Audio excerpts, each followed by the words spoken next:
नमस्कार मित्रांनो. स्टॉक मार्केटमध्ये नफा कसा मिळवाल या वेबिनारमध्ये आपल्या सगळ्यांचं स्वागत. पुढची 60 मिनिटं अतिशय महत्वाची आहेत. कदाचित ही 60 मिनिटं तुमच्या आयुष्याला कलाटणी देणारी ठरू शकतात. त्याच्यामुळे कुठेही लक्ष विचलित करू नका आणि संपूर्ण लक्ष या वेबिनारवर केंद्रित करा, कारण आपण अतिशय गंभीर विषयावर चर्चा करणार आहोत. त्यामुळे खंबीर असलं पाहिजे. आणि प्रत्येकाच्या आयुष्यात गंभीर विषय एकच आहे, फक्त व्हिटॅमिन एम. जो प्रश्न अतिशय गंभीर होत जाणार आहे पुढच्या काळामध्ये, नोकऱ्या, व्यवसाय, काय जे असेल. आणि हा प्रश्न फक्त तुमच्या आणि माझ्याच आयुष्यात गंभीर आहे असं नाही. माननीय मुकेश अंबानी यांनाही प्रश्न पडतो ना पैशाचा. त्याच्यामुळे ते राईट्स इश्यू आणतात मार्केटमध्ये. 53,000 कोटी त्यांनी उभे केले, आहे की नाही. आपल्या जिओ मधले स्टेक्स त्यांनी फेसबुकला विकलेत. आपलं 10-20-25 लाखाचं कर्ज असलं तरी आपल्याला थोडंसं हल्ल्यासारखं होतं ना. त्यांच्यावर कर्ज होतं 2,63,000 कोटीचं, रिलायन्स इंडस्ट्रीज. त्यांनी शब्द दिलाय ना आपल्याला सगळ्यांना, साल भर के बाद में कंपनी डेट फ्री हो जाएगी, ये उनका वादा है. स्क्रीन शेअर करतोय तुमच्यासोबत माझं. त्यामुळे स्टे हंबल, स्टे कूल हा स्टॉक मार्केटचा सगळ्यात मोठा मंत्र आहे. आजचा आपला विषय आहे स्टॉक मार्केटमध्ये प्रॉफिट कसा मिळवाल. स्टॉक मार्केटमध्ये कन्सिस्टंटली पैसा कसा मिळवाल. स्टॉक मार्केटमध्ये पैसा मिळवण्याचे भरपूर मार्ग आहेत आणि त्या प्रत्येक मार्गावर किंवा त्या पॉसिबिलिटीजवर आपण चर्चा करणार आहोत. एक थोडस तुम्हाला त्या प्रवासाकडे बऱ्यापैकी घेऊन जाईल. तुमच्या डोक्यात काही प्रश्न असतील तर ते आपण नंतर विचारा.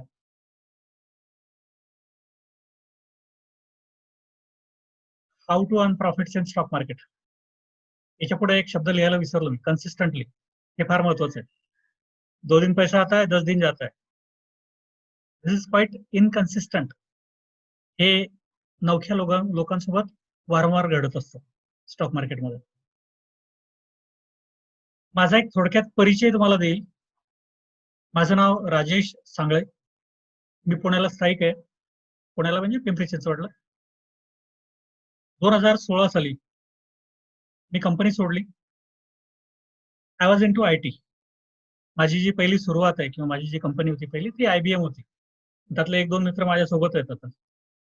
ओके. ते सगळे आमचे चाय पे टपरी पे चाय पे चर्चा वगैरे त्या स्वरूपातलं सगळं आमचे सगळे मित्र. So I am very happy. My old colleagues and friends are also joining in. Okay. 12 वर्षाचा माझा हा प्रवास म्हणजे IBMच्या पेरोलवर होतो, पण मला डॉयचे बँकला ऍज अ क्लायंट म्हणून त्यांच्या वर्क लोकेशनला मला काम करायला मिळालं. HSBC आणि डॉयचे बँक या 2 कंपन्यांमध्ये माझा इन्व्हेस्टमेंट बँकिंगचा एक छोटासा प्रवास त्या दरम्यान घडला. आणि 2005 साली 5-6 साली मी पहिलं अकाउंट माझं शेरखान आणि ICICI डायरेक्ट मध्ये उघडलं. ICICI डायरेक्टला माझं पहिलं अकाउंट होतं आणि पहिला शेअर जो मी घेतला अंदाजोंदीत तो DLF होता. DLF त्या काळात 1200 रुपये गेला. 2007चा बूम. हे मित्र आहेत माझे, आम्ही बसमध्ये सोबत असायचो त्या काळात. मार्केट असं दररोज वर जायचं, दररोज 200-400 पॉईंट. बरोबर आहे संकेत भाई? 200-400 पॉईंटचे मार्केट वर जातात. बरोबर. आणि मार्केट इतकं वर गेलं 2008च्या जानेवारीपर्यंत की सेन्सेक्स आपला 22,000 होता आणि निफ्टी 8,500 होता. म्हणजे अक्षरशः मी ज्या लेवल बघितलेल्या आहेत, रिलायन्सची 3200, रिलायन्स कॅपिटल सारखा स्टॉक 2600 रुपये, तर त्या काळात तो बूम होता. म्हणजे कशातही पैसे टाका तुम्ही. जेव्हा बुल रन असतो ना, बुल रन, तेव्हा प्रत्येकाला पैसे मिळतात. तेव्हा डोकं लावायचं काम नसतं. तुकाराम अगरबत्ती पैसे टाकले की 2% सर्किट लागले की दुपारपर्यंत पैसे वाढतात. म्हणजे बुल रनचं हे वैशिष्ट्य आहे. ओके. मार्केट 2-3 प्रकारे आपल्याला अनालाइज करता येतं. मार्केट एक तर ट्रेंडिंग असतं किंवा ट्रेडिंग असतं. ट्रेंडिंग म्हणजे काय की दररोज तो हाय गाठत असतो एखादा स्टॉक किंवा मार्केट. दररोज नवे नवे उच्चांक तो गाठत असतो, एक तर वाढणाऱ्या किमतीचे किंवा उतरणाऱ्या किमतीचे. बरेचसे स्टॉक जर ज्या कंपन्या फालतू होत्या त्या कंपन्या डाऊन ट्रेंड मध्ये जातात. त्यामुळे मार्केटचे 2-3 ट्रेंड असतात मित्रांनो. डाऊन ट्रेंड, अप ट्रेंड आणि साइडवेज ट्रेंड. ओके. तर या दरम्यान माझं काही उत्पन्न फारसं नव्हतं. 22-24 हजार काहीतरी पगार होता. जेवढं काही मिळालं होतं तेवढं सगळं एका सपाट्यात निघून गेलं. कारण तो काळ असा होता की आम्हीच आमचे मार्गदर्शक सल्लागार, आमचेच आम्ही सगळे. आणि सभानूला टीव्हीवर जे पोपट येत असतात, आपला भरोसा त्यांच्यावर जास्त असतो. जरा सकाळी 9:15 जे आपल्याला सांगतात अमुक विकत घ्या, त्यांनी सांगितलं की टेक महिंद्रा आज घ्या, 11-12 वाजेपर्यंत तो खाली येतो, आपल्या खिशाला चांगली चाट बसते, बरोबर. नंतर आपण काही कॉल्स टिप्सवर भरोसा ठेवतो. आपला रिटेल इन्व्हेस्टरचा शिकण्याचा जो प्रवास आहे ना, तो फार मजेदार आहे. त्याच्यामुळे आपल्या सगळ्यांची जी स्टोरी आहे मार्केटमधली, कभी खुशी ज्यादा गमवाली. त्याच्यामुळे मित्रांनो, हे रात्रंदिवस घडत असतं. जर तुम्ही बघितलं तर तुमच्या असं लक्षात येईल, तर येस हा सगळा जो प्रवास आहे आपला, हा प्रवास अशा पद्धतीने पुढे चालतो. त्याच्यामुळे आणि हे एकमेव क्षेत्र असं असेल की ज्याच्यामध्ये आपण फार कॅज्युअली या क्षेत्राला घेतो. आपली अजिबात तयारी नसते या क्षेत्रामध्ये इन्व्हेस्ट करण्याची. इन्व्हेस्ट आपल्याला 2-3 गोष्टी करायच्या असतात या क्षेत्रामध्ये. एकतर तुम्हाला तुमचा वेळ खर्च करायचा आहे. वेळ, जो टाइम इज अ मनी. वेळ तुम्हाला इन्व्हेस्ट करायचा आहे. नंतर तुम्हाला तुमचं एनर्जी इन्व्हेस्ट करायची आणि खिशातला पैसा इन्व्हेस्ट करायचा असतो. शिकल्यावर सुद्धा लॉसेस होतात. तर जे लॉसेस होतात त्याला आपण हॅपी लॉसेस म्हणूया. परंतु न शिकता जर तुम्ही काही लॉसेस करत असाल स्वतःचे, तर आजच काय करा, या क्षेत्रापासून लांब राहा. या क्षेत्राचा नाद सोडा आणि या क्षेत्राला कॅज्युअली घेणं सोडा. मलाही भरपूर मार्केटमध्ये फटके बसलेत, पण मी तुम्हाला खात्रीने सांगतो, या फील्डमध्ये जर आपल्याला खरोखर यायचं असेल, या फील्डला काय करा, एक सेकंडरी व्यवसाय असं याला ट्रीट करा सुरुवातीला. आपला जो काही प्रायमरी व्यवसाय असेल तो सुरू ठेवा. कुठेतरी तुम्ही जॉब करत असाल, कुठेतरी व्यवसाय करत असाल, त्या दरम्यान जर तुम्ही याला पार्ट टाइम म्हणून जर सुरू केलं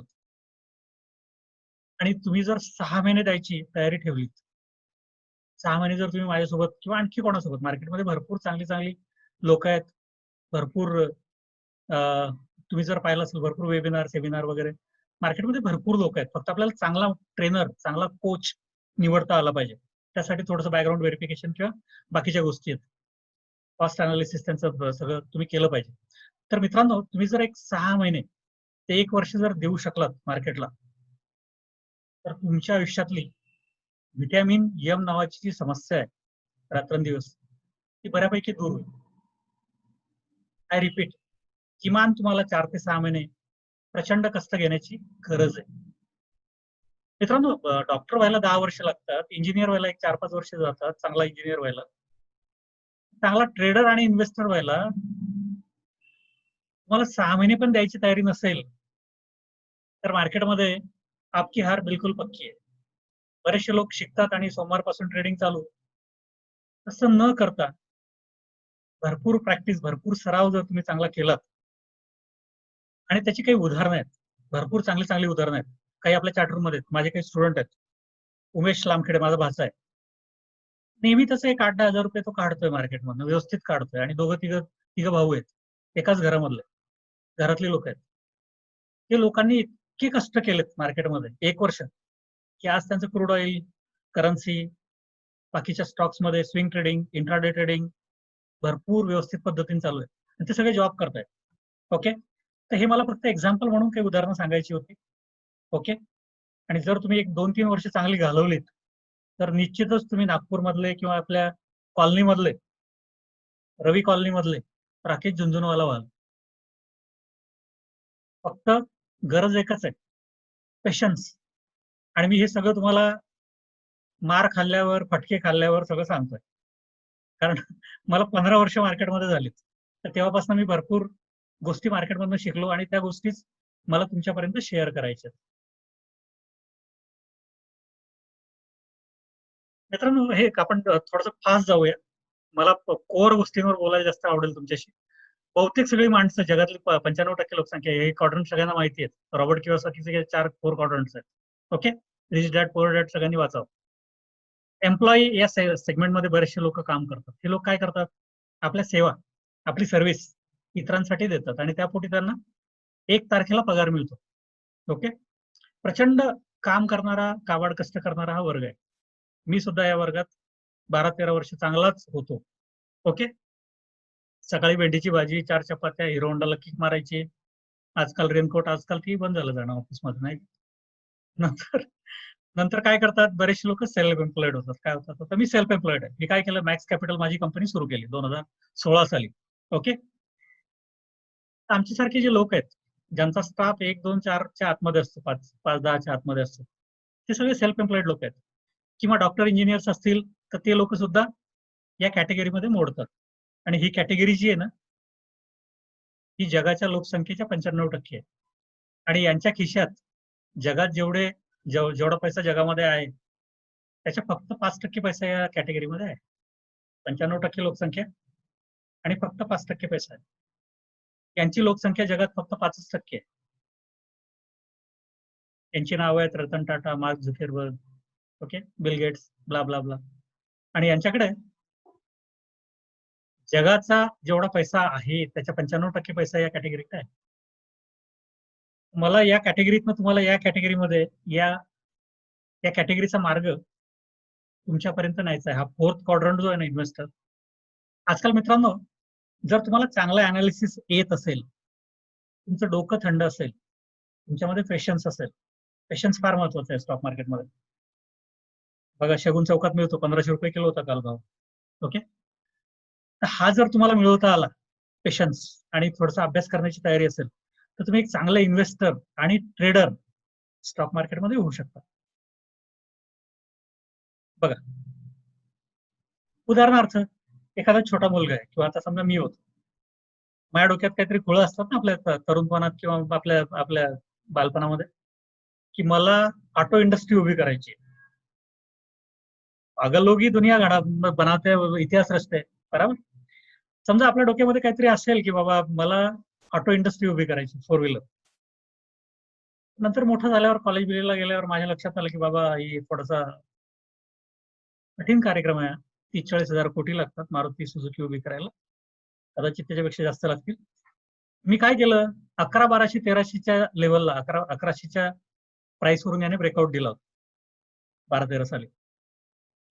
मी जर मारुती सुझुकीचे शेअर्स घेऊन ठेवले, मी कोण होईल, त्या कंपनीचा अंशतः मालक होईल. जेवढे शेअर्स माझ्याकडे असतील, शेअर्स म्हणजे काय, shares is a smallest unit of ownership. त्या मालकी हक्काचा सगळ्यात एक शेअर म्हणजे काय, सगळ्यात छोटा तुकडा. समजा त्या शेअरची किंमत काहीतरी 5,000, 4,000 असेल. मी काय झालं, तेवढे पैसे देऊन तो शेअर विकत घेतला, माझ्या नावावर केला, आणि मी त्या कंपनीचा मालक झालो, अंशतः मालक झालो. पण नॉर्मली छोटे छोटे लोक जे आहेत रिटेल इन्व्हेस्टर, पाटील, सांगळे, कांबळे, जांभेकर, हे सगळे लोक कोण आहेत, रिटेल इन्व्हेस्टर आहेत. मोठे जे प्लेयर असतात मार्केटमध्ये ते शेअर नाही विकत घेत.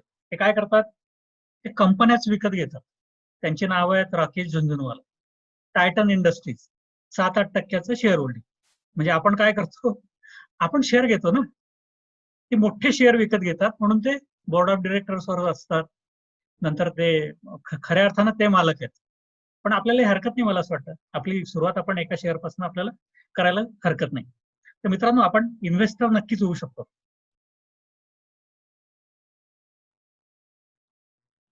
इन्व्हेस्टर ही कॅटेगरी पॅसिव्ह इन्कम मिळवणारी कॅटेगरी, आणि ही ऍक्टिव्ह इन्कम मिळवणारी कॅटेगरी, आणि ही पॅसिव्ह इन्कम. पॅसिव्ह इन्कम म्हणजे काय, भागेंगे तो खाएंगे यांचा हिसाब. आणि हे झोपले तरी यांच्याकडे पैशाचा ओघ मात्र थांबत नाही.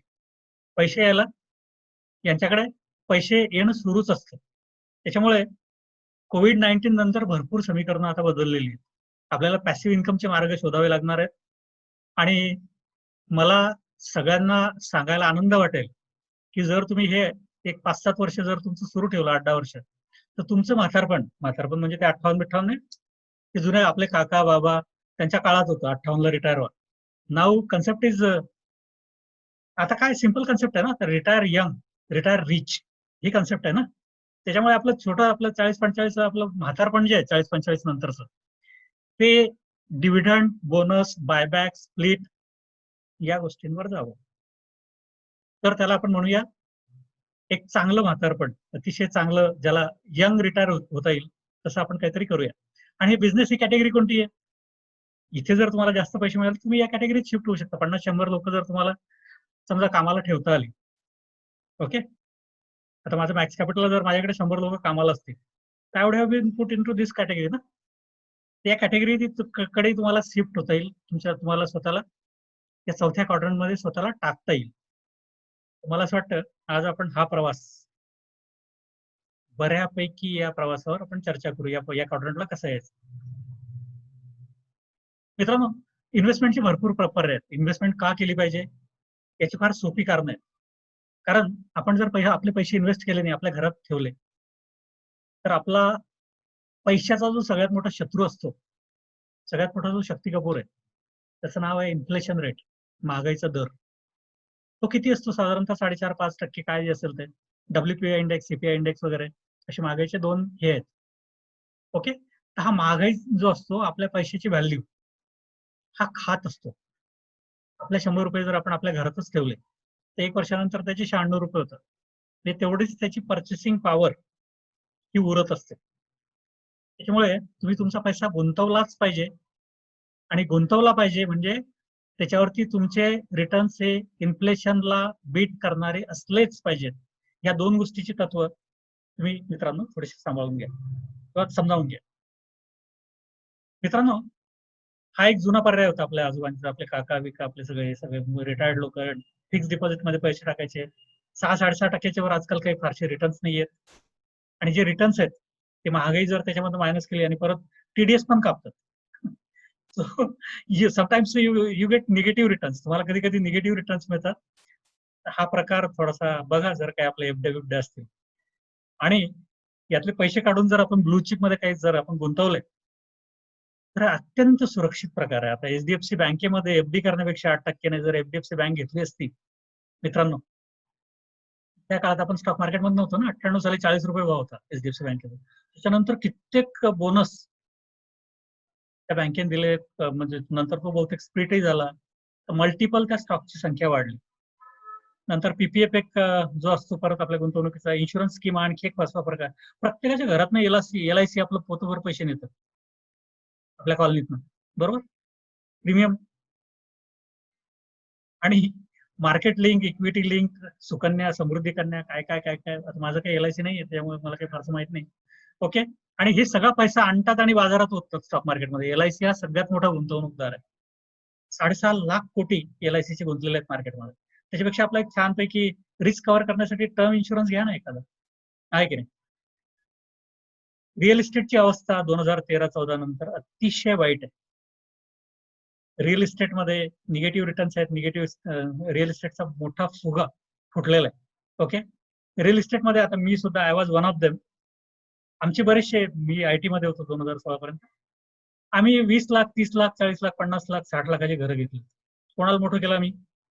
बिल्डर्स, ऑटोमोबाईल कंपन्या आणि बँकांना मोठं केलं. ओके. आणि आता ही गणित आणखी अवघड झाली, कारण आपल्याला मार्केट जे आहे ते मार्केट आपल्याला बऱ्यापैकी आता अवस्था भीषण होताना दिसत. COVID-19च्या काळानंतर प्री कोविड आणि पोस्ट कोविड अशा 2 भागामध्ये आपण इकॉनॉमीचं थोडंसं डिव्हिजन करूया.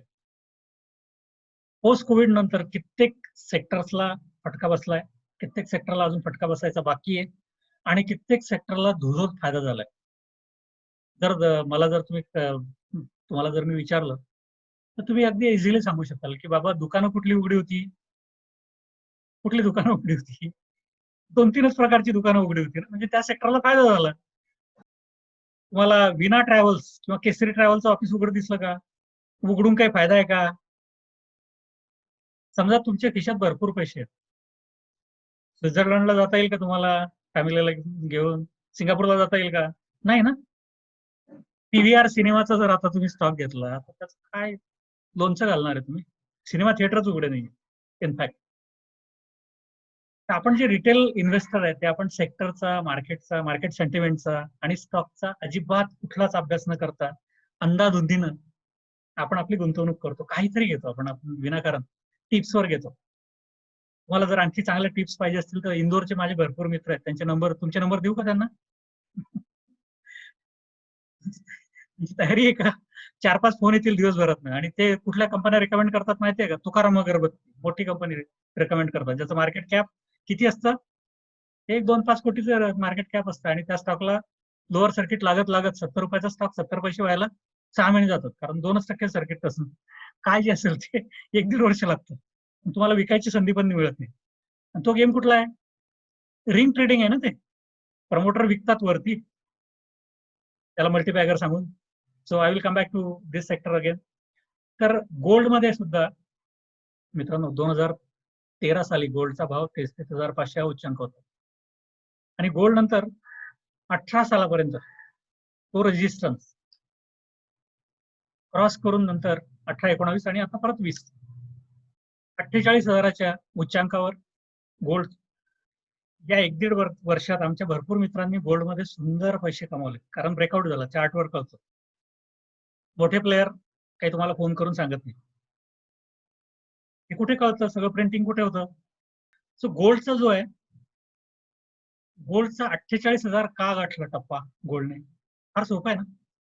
जेव्हा जेव्हा जगावर संकट येतं मित्रांनो, जेव्हा जेव्हा युद्धाचे ढग जमा जमा होतात, काहीतरी महामारी येते, I am giving you a profit मंत्र, तेव्हा तेव्हा गोल्डला सेफ करन्सी, अल्टरनेटिव्ह करन्सी म्हणून मानलं जातं.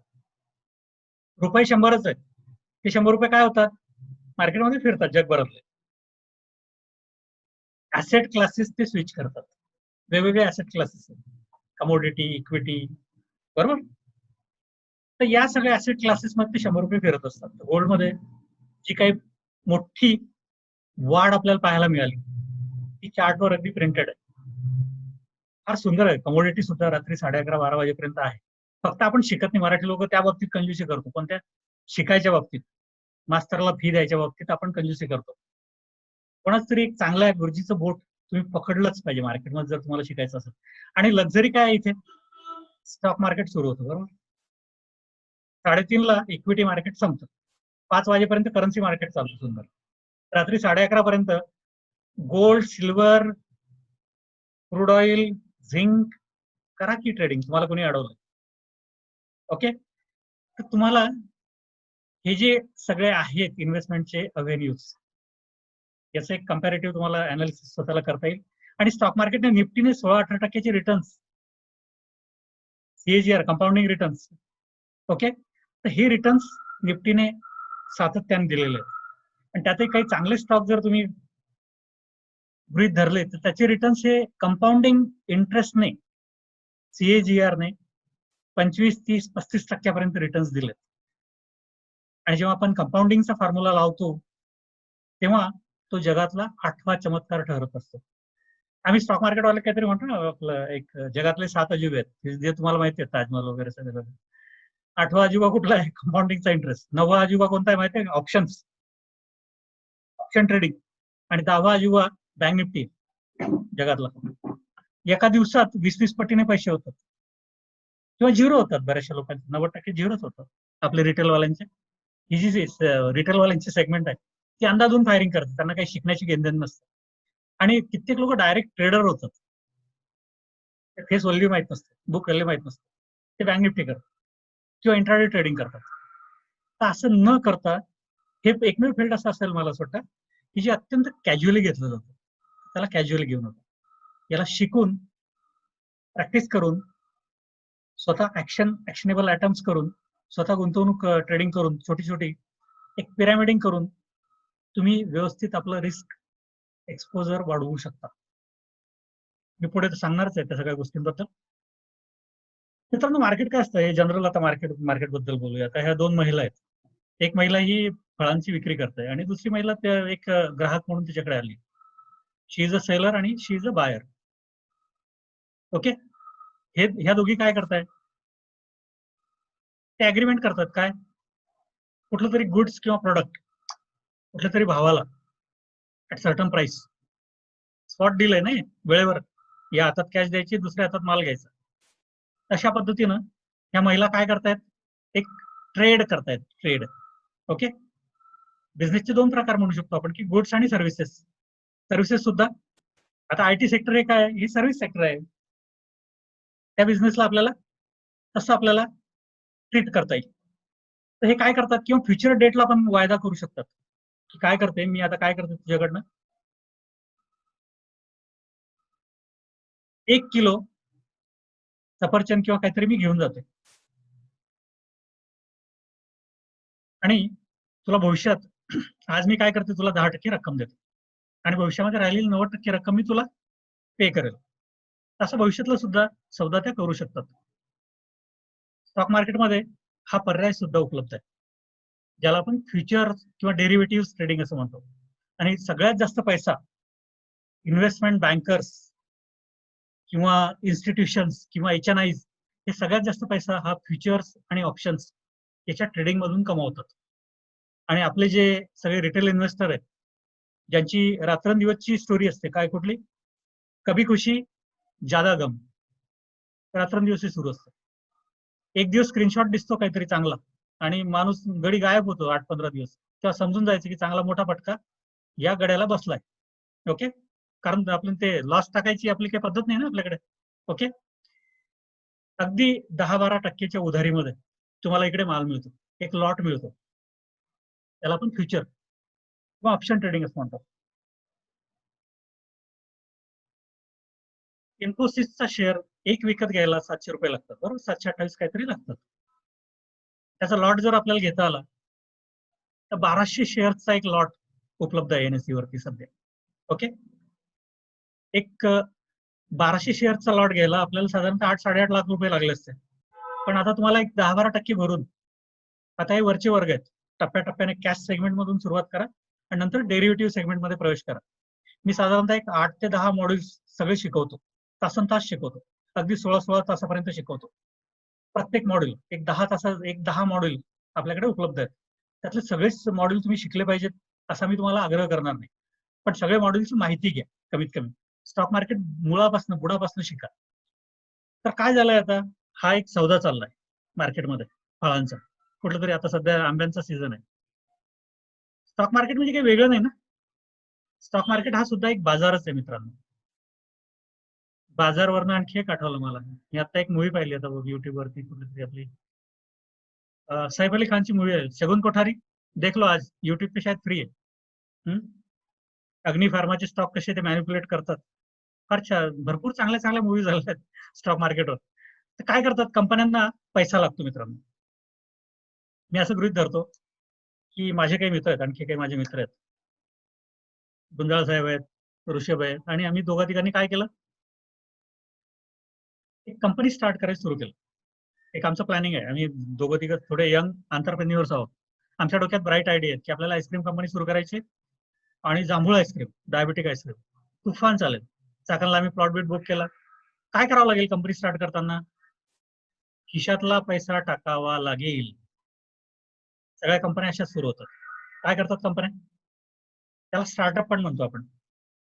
आपल्या खिशातला पैसा, नातेवाईकांचा पैसा किंवा आपल्या मित्रांचा पैसा आपण कंपन्यांमध्ये टाकत असतो.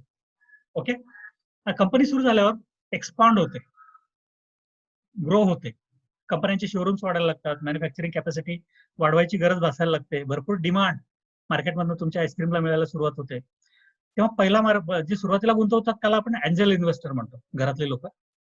आपण त्यांना काय करतो, शेअर सर्टिफिकेट देतो ना, एक फिजिकल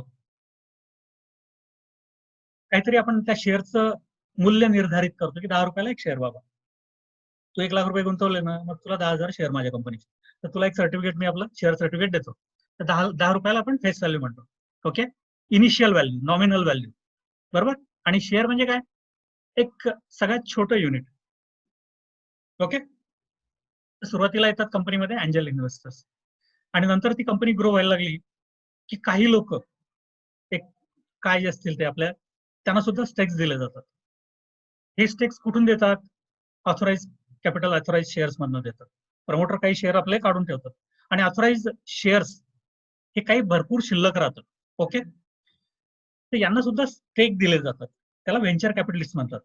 आणि नंतर काय होतं की कंपनीची गरज वाढते, कंपनीला काय भरपूर गरज पडायला लागते, तर तेव्हा व्हेंचर प्रायव्हेट इक्विटी फर्म्स ह्या एक एस्टॅब्लिश झालेल्या कंपन्या किंवा ज्या कंपन्यांचा ट्रॅक रेकॉर्ड आहे त्या कंपन्यांमध्ये पैसा गुंतवतात, त्याला आपण म्हणतो private equity investors.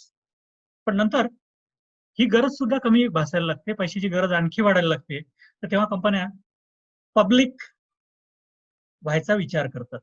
Public limited त्या ऑलरेडी असतात, त्यातनं पब्लिक शब्द निघून जातो आणि त्या लिमिटेड होतात जेव्हा त्या स्टॉक मार्केटमध्ये लिस्ट होतात.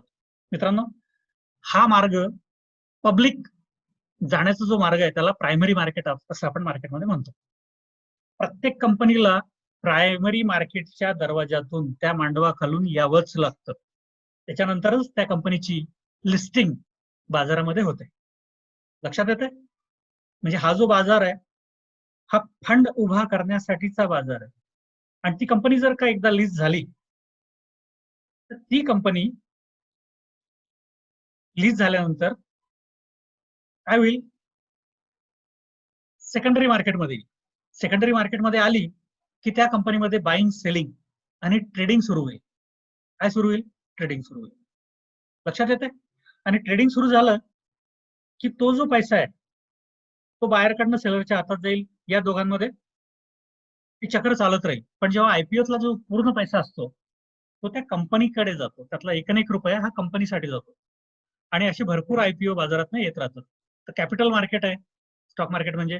आणि त्या बाजारामध्ये कंपन्या एकतर तुम्हाला इक्विटी सुद्धा विकू शकतात, आपला मालकी हक्क सुद्धा विकू शकतात स्टॉकच्या माध्यमातून, किंवा कंपन्या तुम्हाला तुमच्याकडनं कर्ज सुद्धा घेऊ शकतात की मेरे भाई रीता पटेल किंवा अमित पटेल असं एक दाम्पत्य आहे, तर तुम्ही काय करा, आम्हाला कर्ज द्या. आम्ही तुम्हाला काय देऊ? डिबेंचर्स देऊ.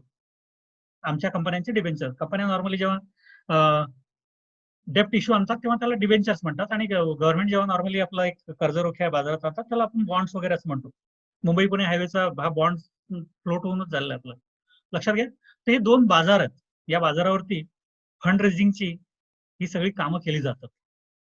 आणि कंपन्यांच्या शेअरचं नंतर सेकंडरी मार्केटमध्ये ट्रेडिंग आपल्याला पाहायला मिळतं. हा पहिला जो बाजार आहे बॉम्बे स्टॉक एक्सचेंज आहे. 1870च्या आसपासची, 72च्या आसपास हा बाजार उभा राहिला. हा फक्त भारतातलाच नाही तर आपल्या एशियातला सगळ्यात जुना बाजार आहे. प्रेमचंद रायचंद या बाजारातले पहिले ब्रोकर होते. बरेचसे गुजराती व्यापारी होते तेव्हा गुजराती माणसाचं कनेक्शन इथपासून या बाजाराशी आहे. त्याच्यामुळे तुम्हाला गुजरातमध्ये स्टॉक मार्केटचा एक अतिशय चांगला अवेअरनेस, खेड्यापाड्यामध्ये लोक आयपीओ, ग्रे मार्केट प्राइस वगैरे, रिलायन्स का वो राईट इश्यू आहे क्या ये वो पारावर गप्पा करताना दिसतात. आपल्या पारावर काय चालतं महाराष्ट्रात ते आपल्या सगळ्यांना माहिती आहे. ओके. आणि आपल्या किती फॅमिलीमध्ये आपण ह्या गोष्टी बोलतो हाही चर्चेचा भाग आहे. तेव्हा आपल्या कुटुंबात हे कल्चरच डेव्हलप झालेलं नाही. त्याच्यामुळे मित्रांनो, मला तुम्हाला अशी विनंती करायची आहे की मुलं किती ओरडले चालतील पण त्यांचा पोगो चॅनल थोडासा स्विच करा, थोडासा छोटा बिन स्विच करा. त्याला कमीत कमी सीएनबीसी आवाज, कमीत कमी पट्ट्या वाचायला सांगा. कमीत कमी त्यांच्या कानावरून काहीतरी 2-4-5 शब्द हे जाऊच द्या. त्यामुळे हे कल्चर थोडंसं स्टॉक मार्केटचं आपल्या कुटुंबामध्ये डेव्हलप करा. त्यांच्याशी बोलायला लागा, त्यांना भाव दाखवा, बायस दाखवा, सेल दाखवा, फलाना टिमका, हे कल्चर थोडंसं आपल्या कुटुंबामध्ये येऊ देत, जे आपल्या कुटुंबामध्ये नाहीये. मराठी कुटुंब एक पूर्ण देशाचा विचार केला तर 3-3.5% अकाउंट आहे आपल्या लोकसंख्येच्या फक्त. आणि महाराष्ट्र 1.5-2% इतका प्रगत महाराष्ट्र, त्यांची ही अवस्था आहे. त्यामुळे अजून 98% घरांपर्यंत पोहोचायचं आहे स्टॉक मार्केटला. आणि अमेरिकेमध्ये, युएस मध्ये हे प्रमाण 70-72% आहे. फरक लक्षात येतोय तुमचा डेव्हलप नेशन आणि डेव्हलपिंग नेशन मधला? त्याच्यामुळे डिरेक्टली किंवा इनडायरेक्टली त्या लोकांचे पैसे मार्केटमध्ये आहेत. आणि त्याच लोकांचे पैसे कोणाकडे आहेत? युएस सिटीजनचे, Morgan Stanley, JP Morgan, okay, JP Morgan Chase वगैरे ह्या सगळ्या कंपन्यांकडून तेच पैसे घेऊन ते आपल्या बाजारात येतात. आपल्या बाजारात येतात म्हणजे फायदा दिसतो म्हणून येतात. आपल्या बाजारात त्यांना जर थोडासाही धक्का बसायला लागला तर ते सेल करून बाहेर पडतील. ओके, लक्षात घ्या. तर ही कॅपिटल मार्केट आहे, फंड रेजिंग साठी असलेले बाजार आहे. नंतर या बाजारामध्ये ओपन क्राय चालायचं भरपूर दिवस. ओपन क्राय म्हणजे काय? आपलं लिलाव पद्धत. तुम्ही गेला असेल ना आपल्या पिंपरी चिंचवड बाजारामध्ये किंवा गोलटेकडीला, ते चालतो ना सकाळी आपला वांगे ते ओरडतात ना, काही काही काही भाव सांगतात, लिलाव ऑप्शन होतो, ओपन क्राय होतो, तसा व्हायचं. त्या हाताच्या खाना खुणा मी ते व्हिडिओ शोधण्याचा प्रयत्न केला तर काही मिळालं नाही. काय झालं? क्रांती झाली का स्टॉक मार्केटमध्ये? स्टॉक मार्केटमध्ये 94 साली पहिल्यांदा डिजिटल झालं स्टॉक मार्केट. काय झालं? डिजिटल झालं. आणि डिजिटल झाल्यानंतर हा बाजार जोरात फोफावला. याचं नाव आहे नॅशनल स्टॉक एक्सचेंज. ही सुद्धा एक प्रायव्हेट बॉडी आहे, ही काही गव्हर्नमेंटची नाहीये. ओके, गव्हर्नमेंटची काही एजन्सीज याच्यावरती वॉचडॉग म्हणून काम करतात, पोलिसिंग करतात. त्याला आपण सेबी असं म्हणतो. Okay, stock exchange board of India. Okay, तर हे जे securities exchange board of India हे ते सेबीचा एक हे आहे, तर ते काय करतात, त्याला मॉनिटर करण्याचं काम करतात. तर हा जो एनएससी आहे, हा एनएससी याच्या कितीतरी पटीने वाढलाय. का? याच्यावरती 1.25 लाख कोटीची उलाढाल एनएससी वरती होते आणि एक साधारणतः 20-22 हजार कोटीच्या आसपास डेली टर्नओव्हर या बाजाराचा आहे. त्याच्यामुळे याचा जो निर्देशांक आहे निफ्टी, त्यालाच फक्त मी फॉलो करतो आणि याच मार्केटशी माझा संबंध मी स्वतःला मर्यादित ठेवतो. मित्रांनो, जुन्या काळामध्ये भरपूर मार्केट होते. अगदी मी 25-30 मार्केटचे नावं तुम्हाला सांगता येतील, आपल्याकडे वेळ नाही. डेक्कनचं बस स्टँड माहिती असेल ना तुम्हाला? डेक्कनच्या बस स्टँडला ती जी बिल्डिंग आहे ती पुणे स्टॉक मार्केट होतं, Pune stock exchange, Chandigarh stock exchange, Jaipur stock असे, आणि ते सगळे काळाच्या ओघात बंद पडले. सध्या या दोन बाजारामध्ये सगळं कॉन्सन्ट्रेशन झालेलं तुम्हाला दिसतं. आता हे जे काही लोगो आहेत हे तुमच्या परिचयाचे आहेत. भरपूर लोगो तुम्हाला आठवत असतील किंवा तुम्ही पाहिले असतील. या कंपन्या म्हणजे भारत.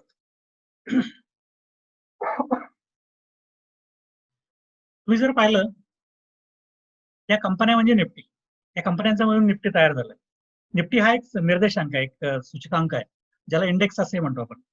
इंडायसेस म्हटलं की त्याचं प्लुरल फॉर्म होतो. आता ही रिलायन्स इंडस्ट्रीज ही जी कंपनी आहे, ही सगळ्यात मोठी कंपनी आहे भारतातली मार्केट व्हॅल्युएशनच्या नुसार. 10 लाख कोटीच्या वर याचं मार्केट कॅप आहे आत्ता कंपनीने. आणि या कंपनीमध्ये भरपूर माझे जे काही क्लायंट आहेत किंवा जे काही आहेत स्टुडंट जे काही सल्ला घेतात, रिलायन्स मध्ये भरपूर चांगले पैसे त्यांना मिळाले. 890चा लो रिलायन्सने गाठला होता आणि नंतर न्यूज बेस सुरू झालं. न्यूज बेस ट्रेडिंग हा आणखी एक स्ट्रॅटेजीचा प्रकार.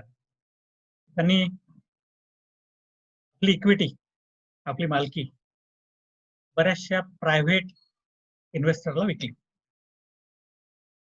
सुरुवात केली फेसबुकने, ओके, आणि नंतर जो कळस गाठला तो राईट्स इश्यू बाजारात आला आणि इन्व्हेस्टरने त्याच्यामध्ये पैसे गुंतवले. ओके, हा जो कंपनीचा प्रकार आहे त्याला ब्लू चिप कंपन्या असे म्हणतो आपण. या सगळ्या कंपन्या कुठल्या आहेत? ब्लू चिप आहेत किंवा ज्याला सुपर कॅप असे म्हणतात, लार्ज कॅप, असे कंपन्यांचे भरपूर प्रकार आपण पाडतो.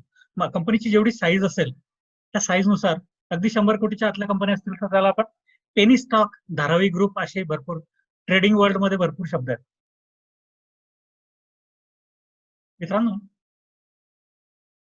एफडी करण्यापेक्षा यात जर पैसे टाकले असते, टाकत आले असते, तर तुमचे पैसे कितीतरी पटीने वाढले असते.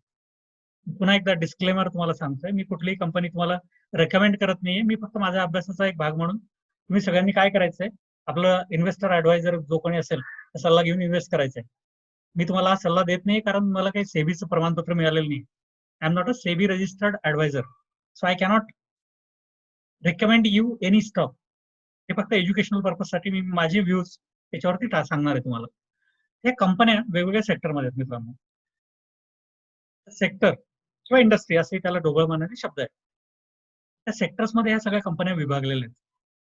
तुम्ही जर पाहिलं आता की आता जी दुकानं उघडी होती, एक सोपा अभ्यास सांगतो आता तुम्हाला. काय करा, ज्यांना स्टॉक मार्केटमध्ये काही काही विद्यार्थी आपल्या इथे ज्यांना स्टॉक मार्केटमध्ये माहिती आहे, ज्या लोकांना स्टॉक मार्केटमध्ये काहीच माहिती नाही, त्यांनी तुमची कटकट माझ्यावर सोडा. तुमची बरीचशी गोष्टी मी लांब दूर करेल, तुमचं दुःख निवारण मी करेल. मला दुकानं उघडी कुठली होती ते पण माहिती आहे. कोविड-19च्या काळामध्ये फार्मास्युटिकल आणि एफएमसीजी किराणा दुकान, या स्टॉकचा भाव चेक करा. 3 महिन्यात काय कुठे गेलाय, कसा गेलाय, किती तुटलाय, किती वाढलाय, हे तुमच्या लक्षात येईल. नेस्ले इंडिया याचं काय झालंय तीही बघा. आणि या बाकीच्या कंपन्या यांचे भाव कुठे गेलेत हेही बघा. आणि बरेचदा काय असतं की तुम्हाला या गोष्टी दिसत असतात पण तरी तुम्ही त्या गोष्टीवर ऍक्शन घेत नाही.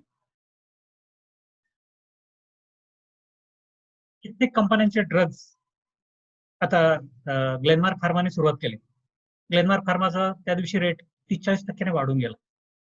आधीपासून जर तुमच्या रडारवर स्टॉक असतील तर तो 192चा लो मारून ग्लेनमार्क फार्मा वरती आलाय. ओके, तर ह्या कंपन्या लिस्टेड कंपन्या म्हणजे स्टॉक मार्केट, ह्या ऑलरेडी लिस्टेड कंपन्या म्हणजे या सेकंडरी मार्केटमध्ये याचं शेअर्स तुम्हाला खरेदीसाठी विक्रीसाठी सगळे उपलब्ध आहेत. मित्रांनो, 3च प्रकार आपण करूया: चांगल्या कंपन्या, मध्यम कंपन्या आणि वाईट कंपन्या. ह्या जर तुम्हाला ओळखता आल्या तर तुमचं आयुष्य फार सुखकर होईल. व्हिटॅमिन एम हा फारसा मोठा प्रश्न तुमच्या आयुष्यात नसेल, तुम्हाला खात्री देतो. या 3 गोष्टी तुम्हाला कशा ओळखता येतील? चांगल्या कंपन्या त्याच, ज्या कंपन्यांचे growth, volume growth, sales growth, revenue growth, profit growth ही वर्षानुवर्ष होत आली. त्या कंपन्या चांगल्या आहेत. ज्या कंपन्यांचं कर्ज एका मॅनेजेबल लेवलला आहे, डेप्ट इक्विटी रेशो एक बऱ्यापैकी आहे. मित्रांनो, कर्ज असणं, डेप्ट फ्री कंपन्या म्हणजेच चांगल्या आहे, असा एक गैरसमज मार्केटमध्ये, की ज्या कंपन्या आणि बऱ्याचशा बिझनेसचं मॉडेल असतं ना, की ज्या कंपन्यांना ज्या सेक्टरला कर्ज घ्यावंच लागतं. आता हे एक सेक्टर असं आहे की यांच्या उधारे नसतात, काही नसतात, माल विकला की पैसे येतात. यांना कर्जाची गरज नाही पडत. एफएमसीजी कंपन्यांना यांच्यावर कर्ज मोठं आहे, 2,63,000 कोटीचं. कारण यांना 1,65,000 कोटी जमिनीत टाकावं लागले ऑप्टिक फायबर केबल. तेव्हा कुठे जिओ नावाचं नेटवर्क उभं झालं आणि अख्खी कॉम्पिटिशन यांनी संपवली. त्याच्यामुळे लोन घेणं हे काही वाईट नाही. तुम्ही नाही घेत का कर्ज? कर्ज घेत नाही का तुम्ही धंद्यासाठी? आपण तर आपल्या घरातली कार, लक्झरी कार वापरायसाठी, स्वतःच्या वापरासाठी तरी सुद्धा आपण कर्ज घेतो, बरोबर ना? त्यांनी घेतलं तर काय वाईट आहे? तर या कंपन्या भरपूर पॅरामीटर्स आहेत. एक फंडामेंटल अनालिसिस आणि टेक्निकल अनालिसिस, या 2 गोष्टी ज्यांना जोडता येतात ते जगातले सगळ्यात समजदार लोक आहेत. प्रॉब्लेम काय झालाय माहितीये, मी भरपूर लोकांचे क्लासेस केले. अगदी आजही मी देश विदेशापासून हे करत, म्हणजे त्यांच्या ट्रेनर पासून, कोचेस पासून मी पैसे देतो. असाच आपला वेबिनार करत असतो, डॉलरमध्ये पैसे मोजत असतो आणि मला अजिबात दुःख होत नाही, कारण हे सेल्फ एज्युकेशन आहे. सेल्फ एज्युकेशनवर जे लोक चांगला पैसा, वेळ आणि एनर्जी खर्च करतील ते आयुष्यात नेहमी पुढे राहतील.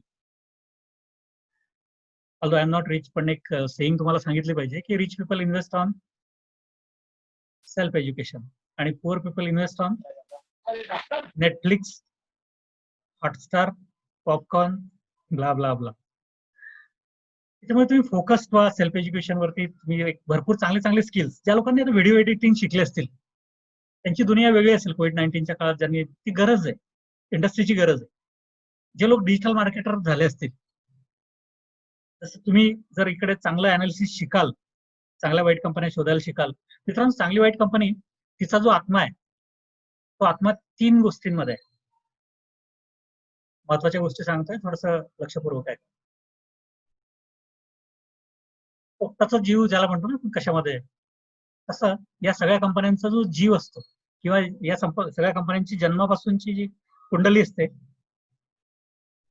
ती फायनान्शियल स्टेटमेंट्स मध्ये असते. जन्मापासूनची कुंडली म्हणाल तर कशामध्ये असते? बॅलन्स शीट मध्ये असते. त्या कंपनीने आतापर्यंत काय दिवे लावलेत, किती वेल्थ इन्व्हेस्टरसाठी क्रिएट केली, हे सगळं त्या बॅलन्स शीट मध्ये असतं. नंतर दर क्वार्टरली, दर 3 महिन्याला काय होतं? क्वार्टरली रिझल्ट येतात. अॅन्युअल रिझल्ट सुद्धा कंपन्या डिक्लेअर करतात आणि ते बंधनकारक आहे. सगळ्यात पहिल्यांदा बीएससी इंडिया, एनएससी इंडियाच्या प्लॅटफॉर्मवरती तुम्हाला 6 सेकंदाच्या फरकाने मिळतं. त्याच्यामुळे तुम्हाला आणि त्यांना, इन्स्टिट्यूशनला सारखीच बातमी मिळते. फक्त त्या बातमीचा वापर कसा करायचा न्यूजचा, ते आपलं आपण शिकलं पाहिजे बऱ्यापैकी. मित्रांनो, हे जे फायनान्शियल स्टेटमेंट आहेत, हे फायनान्शियल स्टेटमेंट त्याचा जर तुम्ही अभ्यास केला तर तुम्हाला कंपन्यांची अवकात कळेल. आणि तो फार कठीण विषय नाही. माझं काही अकाउंटिंगचं background, I was from IT background. आणि हे शिकायला तुम्हाला भरपूर टूल्स आहेत, भरपूर चांगले चांगले ऍप्लिकेशन्स आहेत, जे तुमचं जगणं अतिशय सोपं करतात. काहीच अडचण नाही तुम्हाला हे गोष्टी शिकायला, आणि ते मी तुम्हाला शिकवणारच, प्रत्येकाला शिकवणार. ओके, तर यात 2-3 स्टेटमेंट आहेत. क्वालिटेटिव्ह अनालिसिस आणि क्वांटिटेटिव्ह अनालिसिस हा फंडामेंटल अनालिसिसचा पार्ट आहे. ह्या कंपन्या म्हणजे स्टॉक मार्केट, ह्या कंपन्या म्हणजे भारतीय इकॉनॉमी, ह्या कंपन्या म्हणजे आपल्या देशाची अर्थव्यवस्था आहे. मित्रांनो, स्टॉक मार्केटशी आपला संबंध त्या 3 माध्यमातून येतो. हा पहिला मार्ग कोणता आहे? याचा रात्रंदिवस असं कोणीच म्हणू शकत नाही की माझा स्टॉक मार्केटशी संबंध नाही आला. कंझ्युमर मरते रहते ना लोक रात दिन अपने जेब से. काय करतात? प्रत्येक माणूस, गरीब असो श्रीमंत असो, आपापलं वस्तू तो बाजारातनं, दुकानातनं, मॉलमधनं सगळीकडनं विकत घेत असतो. समजा तुम्ही बाटाचे शूज विकत घेतले 1200 रुपयाला, काय होतं? 1200 रुपये दुकानदाराला जातात का? नाही जात. किती जातात त्याला? एक 5-10%, 5-7% जे काय त्याचं मार्जिन असेल, धंद्याचं मार्जिन. त्याच्यानंतर बाकीचे राहिलेले पैसे सगळे वाटायला जातात का? नाही. सगळे खर्च वजा जाऊन त्यांच्या हातात जो प्रॉफिट राहतो शिल्लक, प्रॉफिटचे बरेच प्रकार आहेत. Gross profit, EBITDA, net profit वगैरे, ऑपरेटिंग प्रॉफिट. आता हे सगळे पैसे नेट प्रॉफिट त्यांच्या हातामध्ये मोजकी शिल्लक राहतात. त्याला आपण म्हणतो धंद्याचं मार्जिन.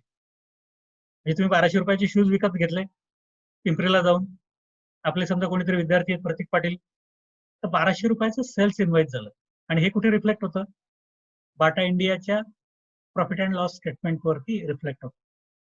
म्हणजे तुमचा स्टॉक मार्केटशी संबंध आहेच. म्हणजे आप बाटा इंडिया की प्राइसेस या तो बना रहे हो या बिघाड रहे हो स्टॉक की. नंतर आपले भरपूर नातेवाईक मित्र, एम्प्लॉई असतात, त्यांना पगार मिळतो. आता झालं ना आपलं भेंडीची भाजी 4 चपात्या. ओके. कधीतरी असं झालंय का की आता रिलायन्सचा नफा 40-45 हजार 50,000 कोटी असतो वर्षाला. कधीतरी तुम्हाला रिलायन्सने पैसे दिलेत का? वो मोटा भाई का फोन आया, चल भाई तेरे को क्या करता हूँ, थोड़ा सा पैसा देता हूँ मैं, तूने बहुत अच्छा रिचार्ज मारा इस साल भर, लॉयल कस्टमर आहे तू. असं कधी होतं का? आपण फक्त पैसे भरत राहतो. आपल्या खात्यामध्ये डीमॅट मध्ये जर रिलायन्सचे शेअर्स असतील तर मोठा भाई आपने को पैसा देता है. ते काय करतात? डिव्हिडंड पे आउट वाटतात. का वाटतात? कारण त्यांचे 40-50% शेअर त्यांचेच असतात. त्यामुळे अर्धा डिव्हिडंड त्यांच्याच घरात जातो ना. त्याच्यामुळेच अँटिलिया होतो तयार. असा मग असा 27 मजली काय त्या पगारातून थोडाच होतो. मुकेश अंबानीच्या पगारातनं पगार फार कमी असतात त्यांचे. झिम प्रेमजी बाबाचे तर काहीतरी 90% शेअर होल्डिंग होतं विप्रोमध्ये.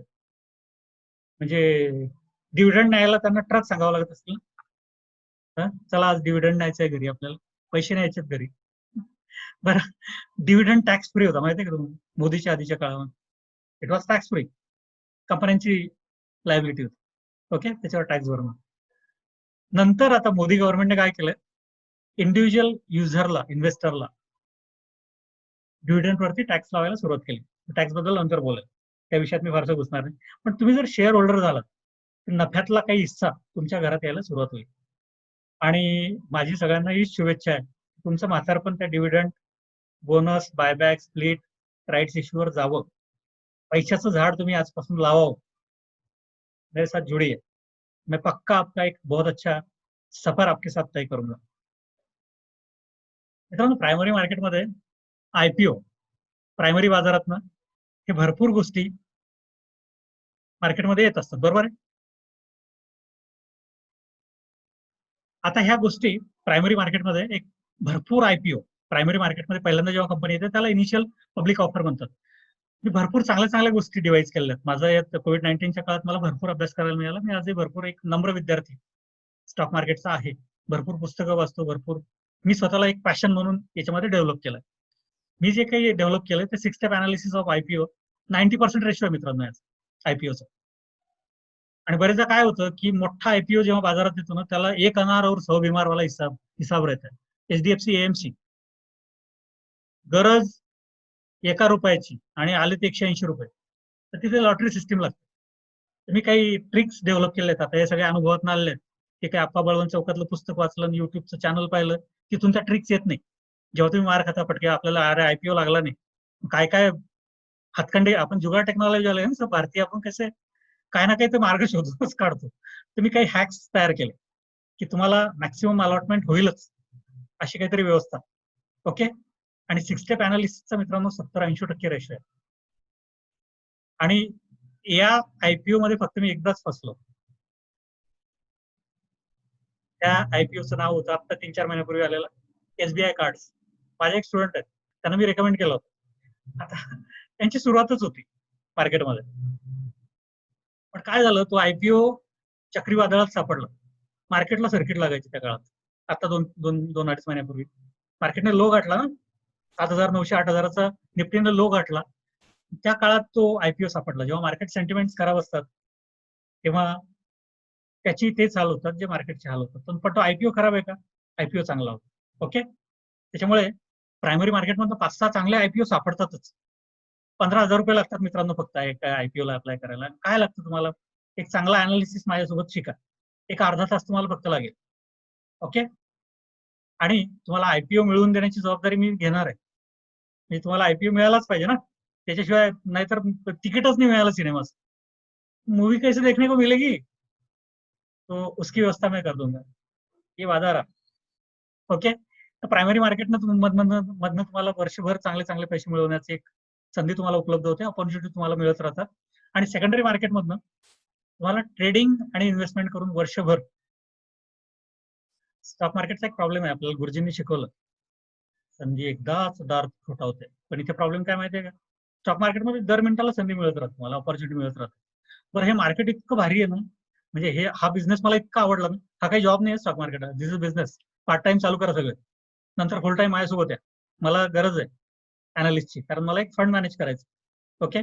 त्यामुळे मला एक चांगला analyst, techno analyst, fundamental analyst लागणार आहेत. ओके. सेकंडरी मार्केटमधून तुम्हाला भरपूर चांगले चांगले पैसे मिळत राहतात. ओके.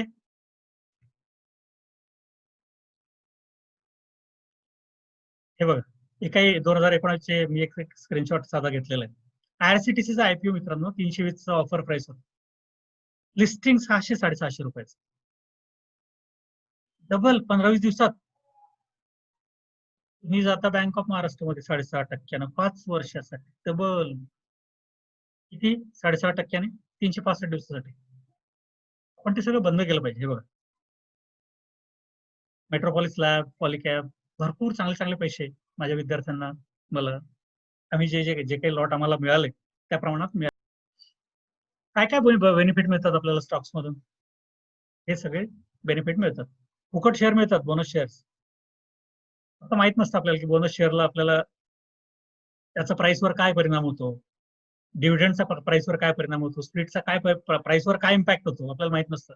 बायबॅक राईट इश्यू साठी कसं अप्लाय करायचं, कसं स्क्रीन करायचं, ह्या सगळ्या गोष्टी ही बारकावे आपण शिकतच नाही.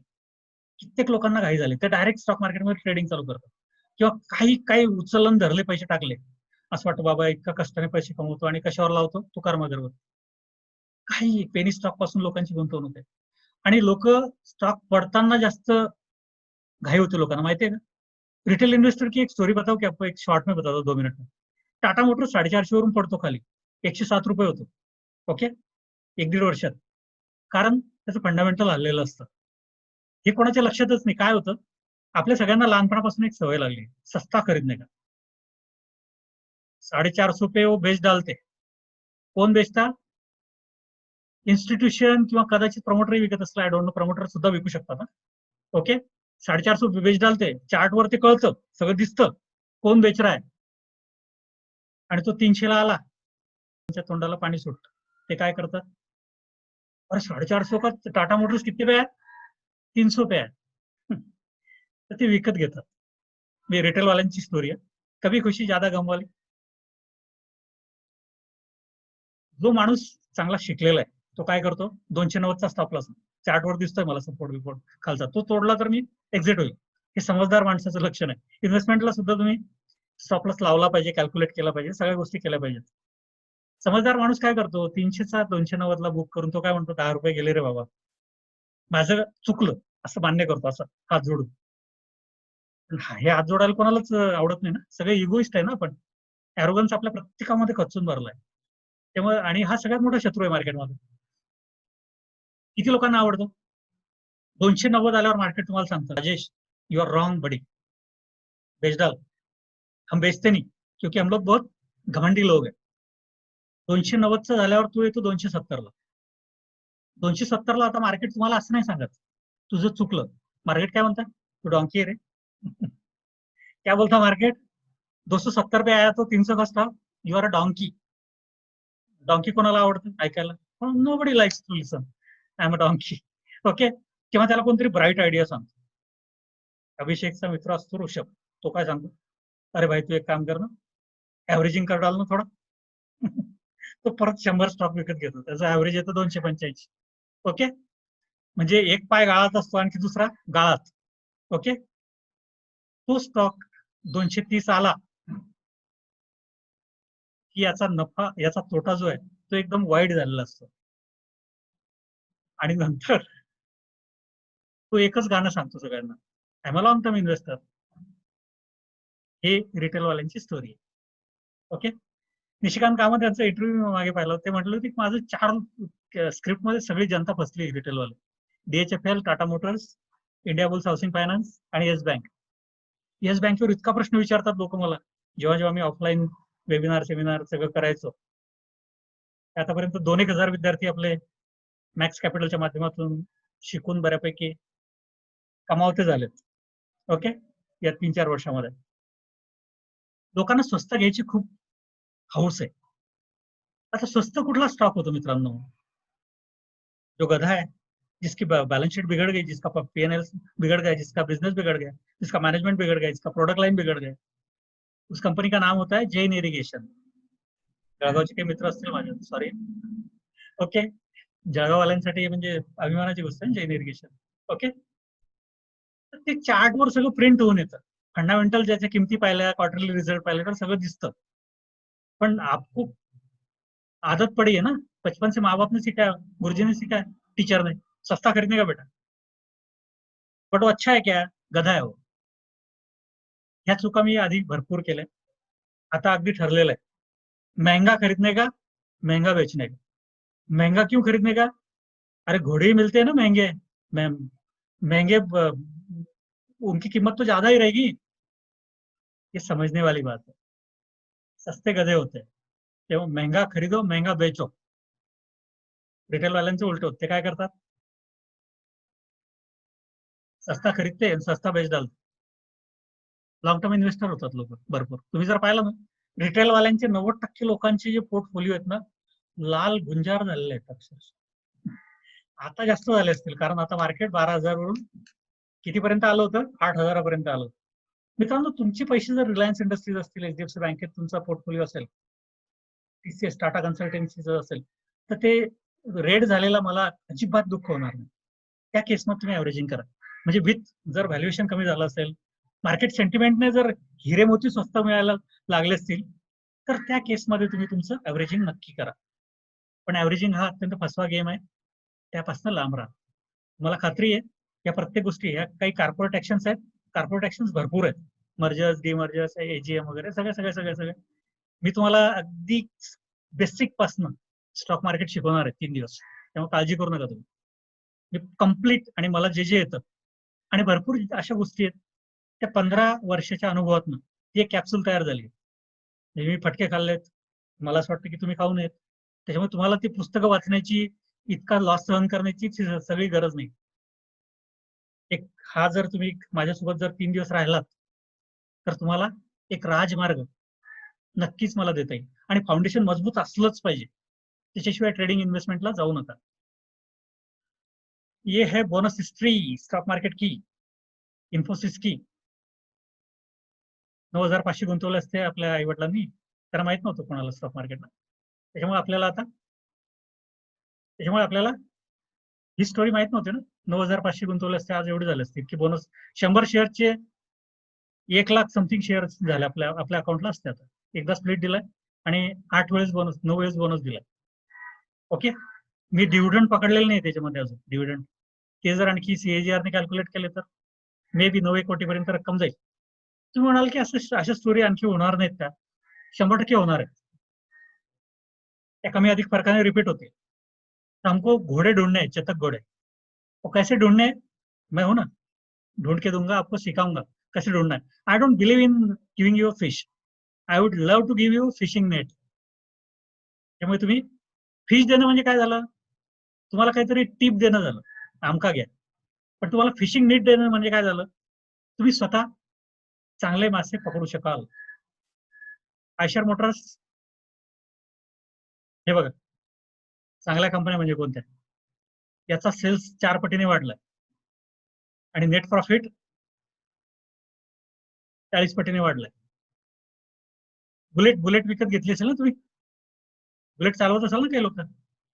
एवढ्यात जर बुलेट घेतली असती, बुलेटच्या इतके शेअर घेतले असते, 4-5 शोरूम असते तुमच्या बुलेटच्या. का? हे बघा, 2,200च्या लेवल पासून 34,000 या शेअरने गाठलाय मित्रांनो. 34,000, not a joke. Multibagger stock म्हणतो आपण याला. भरपूर स्टोऱ्या सांगतायत. मल्टी लुझर बघायचं आहे का तुम्हाला? आरकॉम हे बघा, याचं डेप्थ कसं वाढत गेलं, इंटरेस्ट कसा वाढत गेला. इंटरेस्ट भरणं बंद केल्यानंतर त्याने हातवर केलं ना भाऊने. भाऊचं नाव काय? अनिल अंबानी. ओके, एका भावाने साऊथ नॉर्थ ही स्टोरी आहे ना, मी त्या स्टोरीत जाणार नाही. शेअरची प्राइस मी त्या काळात बघितलेली 850 वरून 70 पैसे, 80 पैसे, 1 रुपये. ट्रॅप होतात लोक, अक्षरशः कत्तल होते लोकांची. हे सगळे रिटेल इन्व्हेस्टर फसलेले आहेत. एकही इन्स्टिट्यूशनने इकडेच विकलंय कुठेतरी. मित्रांनो, ही स्टोरी मी सगळ्यांना ओढून ताणून सांगितलं होतं की मी रिलायन्स घ्या. त्याचा ब्रेकआउट 2017 झाला. टेक्निकल आणि फंडामेंटल अनालिसिस हा प्रकार जो आहे हा तुम्ही क्लब करायला शिकला पाहिजे. फंडामेंटल अनालिसिस म्हणजे काय? क्वांटिटेटिव्ह आणि क्वालिटेटिव्ह अनालिसिस. त्यात डॉलर रुपीचा भाव आला, क्रूड ऑइलचा भाव आला, इंटरेस्ट रेट आले, भरपूर गोष्टी. या सगळ्या कारणांमुळे स्टॉक मार्केटची प्राइस तयार होते. तुम्हाला जे स्टॉक मार्केटमध्ये प्राइसेस खालीवर जाताना दिसतात हे असे आहेत. फंडामेंटल अनालिसिस, क्वांटिटेटिव्ह आणि क्वालिटी अनालिसिस आपण करू शकतो. हे सगळे रिझन्स आहेत आणि त्याचं जे कारण आहे, कारण मित्रांनो, त्याचं कारण टेक्निकल वरती आपल्याला प्रिंट होताना दिसतं. चला बघा, these are all causes which makes or breaks the stock price आणि this is the result. हे प्रिंट होतं. आता फेसबुकचं डील झालं, 10-12% स्टॉक वाढला रिलायन्सचा. त्यांचं डील होणं हे फंडामेंटल रिझन आहे आणि त्यांची प्राइस त्यांच्या कॅन्डल स्टिक वरती येणं, प्रिंट होणं आणि तुम्ही त्याचा अर्थ लावणं, ट्रेडिंग आणि इन्व्हेस्टमेंट करणं, याला टेक्निकल अनालिसिस म्हणतात. मित्रांनो, टेक्निकल अनालिसिस इन्व्हेस्टर आणि ट्रेडर दोघांनाही लागतं. ओके, अशा पद्धतीने तुम्ही आपलं स्टॉक अनालिसिस करायला शिकलं पाहिजे. Nifty, sector, stock, economy, top down approach me त्याला म्हणतो. सगळ्या गोष्टी मी शिकवणार आहे तुम्हाला. हे बिग फिश बहुतेक रिटेलवाल्यांची ही स्टोरी आहे. तोंडात खाऊन टाकतात मोठे प्लेयर रात्रंदिवस ट्रेडिंग इन्वेस्टमेंट मध्ये, बरोबर ना? मैं ये अप्रोच फॉलो करता हूँ. का? मैं छोटा आदमी हूँ. बहुत छोटा. अरे बुडबुडे आहेत आपण मार्केटमध्ये, आपण कोणीच नाही.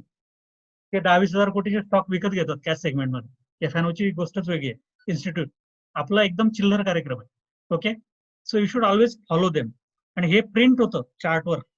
फंडामेंटल अनालिसिस न्यूज मध्ये सगळीकडे प्रिंट होतं आणि त्याचं 360 डिग्री जर तुम्ही चित्र जोडायला शिकलेत. कनेक्टिंग द स्टार, माझी star connecting the star philosophy जी आहे ट्रेडिंगची, ती मला खूप छान रिझल्ट येते मित्रांनो. आणि मी भरपूर अजूनही शिकत असतो. चांगले चांगले इंडिकेटर, ऑसिलेटर सगळे त्याच्यामध्ये जोडत असतो. These are the reasons we lose money in the market. रात दिन हम लोग इसी चक्की से, lack of education, casual approach, fat ego, gambling, बरोबर मित्रांनो? जे न शिकता मार्केटमध्ये काम करतात त्यांच्यासाठी 100% हा जो विषय आहे तो गॅमलिंगचाच.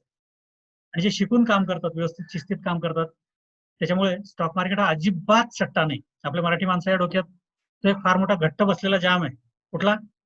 स्टॉक मार्केट सट्टा आहे ना. आपल्या डोक्यातलं समीकरण त्या डोक्यातनं काढून टाक. गॅमलिंग असतं तर मोदी सरकारने ते कर्ब केलं असतं, त्याच्यावरती बॅन आणला असतं. किंवा 5,000 रुपये घेऊन जे मार्केटमध्ये उतरले राकेश झुंझुनवाला, त्यांचा पोर्टफोलिओ 4-5 हजार, 5-7 हजार कोटीचा नसतात. टायटन मध्ये 5-7% शेअर होल्डिंग. कंपन्या विकत घेतात हे लोक, बोर्ड ऑफ डिरेक्टर्सवर जातात. बहुत मेहनत की इन लोगों ने. रामदेव अग्रवाल 1,500 कोटीचा पोर्टफोलिओ आहे. ते सांगतात की माझ्या बेडवर 8-8, 10-10 अॅन्युअल रिपोर्ट 300-300 पानाचे पडलेले असायचे. तेव्हा कुठे आज ते या स्टेजला आहेत. आपल्याला सगळ्या या लोकांचं फक्त वैभव ऐश्वर्य दिसतं. राधाकिशन दमानी, डीमार्ट का आईपीओ ने धमाल मचाया था दोस्तों. बहुत पैसा दिया डीमार्ट की आईपीओ ने, डीमार्ट के स्टॉक में. ओके, लर्निंग रिफ्लेक्ट अर्निंग, शिकण्यामध्ये एनर्जी लावा. आणि ह्या 3 गोष्टी आहेत. त्या 3 गोष्टी जर तुम्ही नीट केल्यात, शिकलात, तर तुम्हाला बऱ्यापैकी शिस्तीने पैसा मिळायला सुरुवात होईल. मेथड मी तुम्हाला शिकवणार आहे. मनी मॅनेजमेंट. मनी मॅनेजमेंट वही आहे ना आपला कॅपिटल प्रोटेक्शन. 10च्या 10 विकेट गेल्यात काय होईल? विराट कोहलीला हात धरून बसावं लागेल. पैसा बचाओ, कैपिटल बचाओ. हर साल मेरे को इंट्राडे वाले नए नए लोग मिलते हैं, कैपिटल खत्म हो जाता है. आणि ही थोडी कठीण गोष्ट आहे. पण 80% भाग हा आहे. फिअर आणि ग्रीड हे जे दोन शत्रू आहेत त्यांना कंट्रोल करणं, माइंड कंट्रोल, सारी चीजों पे बात करेंगे हम लोग. टेन्शन नाही. चला बघा, ट्रेडर या पद्धतीने काम करतात. या सगळ्यांना, इन्व्हेस्टर पासून ट्रेडर पर्यंत सगळ्यांना टेक्निकल अनालिसिस आणि फंडामेंटल अशा दोन्ही गोष्टी लागतात मित्रांनो. चला बघा, स्कॅल्पर हा या प्रकारात अजिबात जाऊ नका. हे सट्टेवाले लोक आहे, 2-10 मिनिटाचा इतकेच रिटर्न असतात त्यांना. हिट अँड रन, ताबडतोब बाहेर पडतात किंवा ताबडतोब प्रॉफिट बुक करतात. डे ट्रेडर रिटर्न स्विंग, हा मला सगळ्यात जास्त आवडणारा प्रकार आहे. एक 5-7% घ्यायचे, एवढेच तर देते महाराष्ट्र बँक वर्षाला. तुम्हाला काय प्रॉब्लेम आहे 10 दिवसात जर मिळाले तर? 1% स्टॉप लॉस, सिंपल. लॉसेस होणारच आहेत, स्टॉप लॉसेस हिट होणारच आहे जेव्हा तुम्ही ट्रेडर होता. त्याला मी हॅपी लॉसेस म्हणतो. कुठले? सोच समझ के जो लगाया ट्रेड लिए, 4 star 5 star trade. 5 star trade मिला तो sell your house, take your house, put your house on stake. आणि 6 स्टार ट्रेड मिला तो शेजाऱ्याचंही घर विकतो. This is a game of probability my dear friends. त्याच्यामुळे अजिबात डरणे का नाही. हॅपी लॉसेस होणार आहेत. 10 पैकी 4 ट्रेड टांगापलटी होणार आहे, पण तो अतिशय छोटा असावा, 1%चा 1.5%चा. ओके, पोझिशनल ट्रेडर इतकं घेतात. लॉंग टर्म इन्व्हेस्टर आजकाल व्याख्या बदलली, 1 वर्ष. ओके, या सेगमेंटमध्ये तुम्हाला काम करता येईल. कॅश फ्युचर ऑप्शन सगळे मॉड्यूल्स मी तुम्हाला शिकवेल. कमोडिटीज मार्केट, करन्सी मार्केट 5 वाजेपर्यंत चालतं. Commodities market, crude oil, silver, त्याचं एक सेपरेट मॉड्यूलच आहे. क्रूड ऑइल, सॉरी, कमोडिटीज आणि करन्सी ट्रेडिंग हे सेपरेट केलं मी. ओके, रात्री 11:30 पर्यंत पैसे कमवण्याची संधी आहे. कशाला उगाच आपल्या सिरियल बघता. एक बॅच मी लॉन्च करतो मित्रांनो, आणि याची फी मी अत्यंत छोटी ठेवली आहे. दिस इज पीनट. 4, 5 आणि 6 10 तासाची बॅच करणार आहे. 1 तास मी तुम्हाला बोनस देणार आहे. 6:30 ते 9:30 झूमवर. हा शनिवार आहे, हा रविवार आहे आणि हा सोमवार आहे. आणि हा माझा खाली नंबर दिसतोय, तो नंबर नोट डाऊन करून घ्या. त्या नंबरने मला तुमचं गुगल पेने पेमेंट द्यायचं आहे. या बॅचची फी अत्यंत छोटी आहे. मला याची फी मी 5,000 घ्यायचो आधी, पण आता आपण ऑनलाईन आल्यामुळे आपल्याला थोडंसं खर्च कमी झालेत, हॉटेलचे खर्च कमी झालेत, भरपूर गोष्टी कमी झाल्यात, किंवा आपल्याला याच्यामधनं टर्नओव्हर मिळतं किंवा चांगलं व्हॉल्यूम मिळतं झूममधनं, त्यामुळे आपण ही फी कमी केली.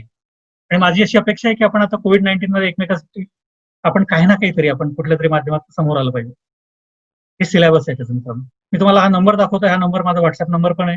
हा नंबर नोट डाऊन करा, 5x8 40 352. हाच माझा गुगल पेचा नंबर आहे. बँक ट्रान्सफर मी बँकेची डिटेल देईल जर कोणाला बँक, फोन पे आणि गुगल पे साठी हा माझा नंबर आहे, 5x8 40 352. आणि माझा 1 वर्षापर्यंत तुम्हाला कम्प्लीट सपोर्ट आहे. सपोर्टचा अर्थ असा आहे, तुमच्या लॉस शेअर नाही होत. तुमचा जो काही अभ्यास असेल त्याला तुमच्या क्वेरीज, क्वेश्चन्स, डाऊट्स त्याचं पूर्ण निरसन मी करेल किंवा तुम्हाला त्या बाबतीत गायडन्स देईल. ओके, हे सिलेबस आहे. हे सिलेबस बदललाय मी. कोविड-19च्या काळात भरपूर नवीन गोष्टी टाकल्या त्याच्यामध्ये. त्या गोष्टी, काही गोष्टी मलाही माहित नव्हत्या. इतक्या बेसिक मी कधी गेलो नव्हतो. सगळं कम्प्लीट फंडामेंटल मी सगळं धुवून काढणार आहोत. तारखा नोट डाऊन करा, 4, 5 आणि 6 जुलै सायंकाळी 6:30 वाजता. आणि ही संधी सोडू नका मित्रांनो. इतक्या पीनट्स किंवा इतक्या चण्या फुटाण्याच्या त्या किमतीमध्ये तुम्हाला या सगळ्या गोष्टी मिळत आहेत, आणि हे नॉलेज तुमचं आयुष्यभर तुमच्या सोबत राहील. आणि एक चांगला पोर्टफोलिओ तुम्ही स्वतः तयार करू शकाल. और रही बात अभी सरप्राइज, ये गोल्ड माइन है. ये 5 स्टॉक का आप थोड़ा सा सोचो, आयुष्यभर कमाई करून देतील stock. Tata consultancy, Reliance industries, HDFC asset management company हा माझ्या दृष्टीनं सगळ्यात मोठा मल्टीबॅगर आहे. 76% मार्जिन आहे. याचं अख्खं मी या सगळ्या कंपन्यांचं बॅलन्स शीट 300 पानाचं रिपोर्ट सगळं वाचून झालंय. त्यामुळे ये छोड़ने का नहीं है. इससे थोड़ा कम पैसा डालो, अभी अभी और सस्ता मिलेगा क्योंकि ऑटोमोबाइल सेक्टर थोड़ा उतरा हुआ है. I wish you all the best. निरोगी राहा. कोविड-19च्या काळात स्वतःची काळजी घ्या, पैशाची आणि आरोग्याची. सुरक्षित राहा. माझ्या शुभेच्छा तुम्हाला सगळ्यांसोबत आहेतच. या सगळ्या शुभेच्छांसह थँक्यू सो मच.